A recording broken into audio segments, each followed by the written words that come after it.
नमस्कार दोस्तों, स्वागत है आप सभी का हमारे अपने YouTube channel A to Z C S में। तो आज का हमारा टॉपिक है types of database on the basis of number of user it can handle at a time and their location, है ना।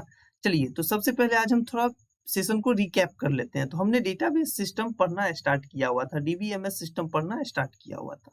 इसमें हमने सबसे पहले पढ़ा था कि डेटा क्या होता है, उसके बाद हमने पढ़ा था कि डेटाबेस क्या होता है, उसके बाद हमने पढ़ा था कि डेटाबेस सिस्टम क्या होता है।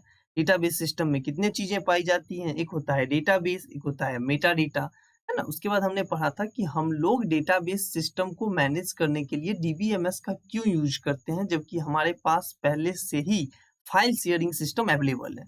उसमें हमने क्या देखा था, चूंकि फाइल शेयरिंग सिस्टम जो है वो सर्वर बेस्ड डेटा को मैनेज नहीं कर सकता है, नंबर वन ये था। नंबर टू ये था कि उसका जो मेटा डेटा होता है, वो मेटा डेटा क्या होता है, एप्लीकेशन प्रोग्राम का पार्ट होता है। तो चूंकि वो एप्लीकेशन प्रोग्राम का पार्ट होता है, तो जब हम एक नया फंक्शन ऐड करना चाहते हैं या हम नया रो या कॉलम ऐड करना चाहते हैं, तो क्या होता है कि वो सही से वर्क नहीं करता है। क्योंकि इन केस ऑफ डीबीएमएस क्या होता है, in case of DBMS Meta data जो होता है वो हमें पता ही नहीं होता है यूजर को कि वो कहाँ स्टोर होता है।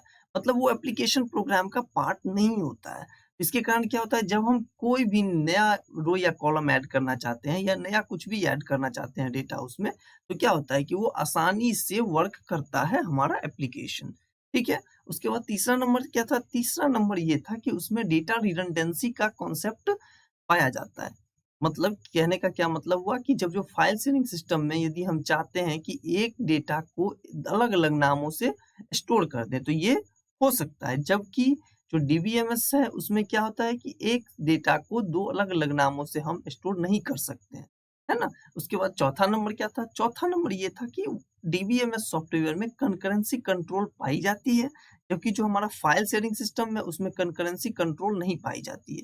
पांचवा क्या था, पांचवा ये था कि डीबीएमएस सॉफ्टवेयर सिस्टम जो है वो एसिड प्रॉपर्टीज को फॉलो करता है। एसिड प्रॉपर्टीज क्या होता है, एटोमिसिटी, कंसिस्टेंसी, ड्यूरेबिलिटी और इंटीग्रिटी, है ना। तो जबकि वो जो हमारा फाइल शेयरिंग सिस्टम है वो इन सारे प्रॉपर्टीज को फॉलो नहीं करता है। तो चलिए, इसके बाद हमने पढ़ा था कि डेटाबेस यूजर्स कितने प्रकार के होते हैं, है ना। फ्रंट यूजर क्या होता है, बैक एंड यूजर क्या होता है, है ना। उसमें फ्रंट यूजर में हमने क्या पढ़ा था कि डेटाबेस एडमिनिस्ट्रेटर क्या होता है, कैजुअल एंड यूजर क्या होता है, पैरामेट्रिक एंड यूजर क्या होता है। तो चलिए, आज का हमारा टॉपिक क्या है, आज का हमारा टॉपिक है types of database based on number of user it can handle at a time and their locations. तो इसमें सबसे पहला क्या होगा, single user database. As the name suggest, single user database means the database can only manage one user at a time. ठीक है ना। मतलब कहने का ये हुआ कि एक बार में डेटाबेस पे एक ही यूजर काम कर सकता है, वो एक ही यूजर को एक बार में हैंडल कर सकता है। इसका एग्जाम्पल क्या होगा, इसका एग्जाम्पल हो जाएगा हमारा डेस्कटॉप डेटाबेस। कहने का मतलब हुआ कि हमारा जो पीसी में जो डेटाबेस है, और वो डेटाबेस किसका एग्जाम्पल है, जो हमारा पीसी में डेटाबेस है वो सिंगल यूजर डेटाबेस का ही तो एग्जाम्पल है। उसके बाद आता है multi user database. Multi user database क्या हुआ कि मल्टी यूजर डेटाबेस में मल्टीपल यूजर्स को डेटाबेस एक साथ एक समय पर हैंडल कर सकता है। उसके बाद आता है इंटरप्राइज डेटाबेस। अब मान के चलिए एक ऑर्गेनाइजेशन है, ऑर्गेनाइजेशन में बहुत सारे ब्रांचेज हैं। अब उन सारे ब्रांचों में अलग अलग व्यक्ति काम कर रहे हैं, है ना। तो उन सारे व्यक्ति यदि चाहते हैं कि एक बार में हम डेटाबेस को यूज करें, तो इंटरप्राइज डेटाबेस ये फैसिलिटी प्रदान करती है। ठीक है।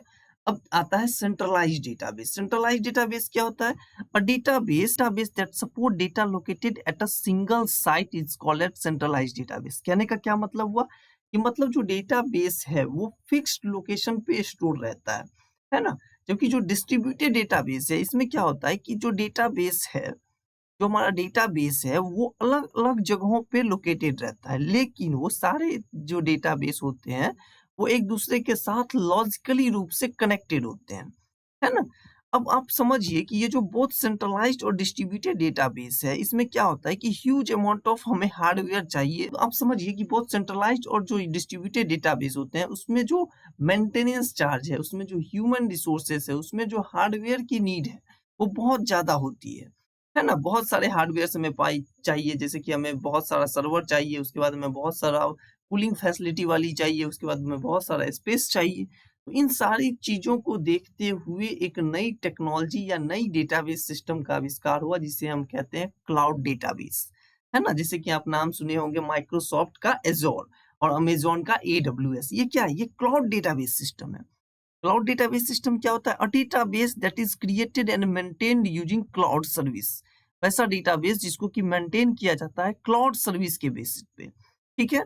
अब एक होता है डिसिप्लिन स्पेसिफिक डेटाबेस। अब इसको भी समझ लेते हैं कि a database that contains focus on a specific subject area.